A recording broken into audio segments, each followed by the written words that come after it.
Kāpēc mēs? Tas ir jautājums, kuru vispirms uzdevām paši sev. Kāpēc mēs vēlamies kandidēt uz deputātu vietām Jūrmālas domē? Kāpēc jums, Jūrmālas vēlētāji, šogad pašvaldību vēlēšanās balsot tieši par mums?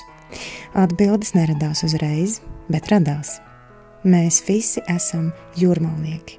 Mēs visi esam cilvēki, kuri dzīvo šajā pilsētā un grib savas pilsētas labā kaut ko darīt. Savas pilsētas, tas nozīmē mūsu pašu labā, jo pilsēta ir tās iedzīvotāji. Mēs visi. Ja jānosauc mūsu partijas labākā īpašība, mums nav vienalga. Protams, mēs ticam un zinām, ka arī jums nav vienalga. Vienkārši mums varbūt ir spītīgāks raksturs ne tikai gribēt, bet arī darīt.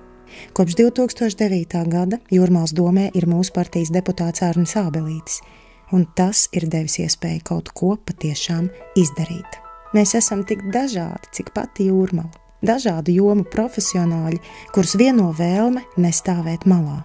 Mēs esam savas pilsētas patrioti un zinām, ka ar goda prātu un lielu gribēšanu arī klinti var nodrupināt. Tibetas mūks Dalai Lama ir teicis, ja jūs domājat, ka esat pārāk sīki, lai kaut ko mainītu, pamēģiniet izgulēties vienā istabā ar sīcošu odu. Mēs nesolām daudz, tikai nemelot un nezakt, un godīgi darīt savu darbu. Sev, savai pilsētai un valstī. Mūsu domas un darbi tev, Jūrmalai.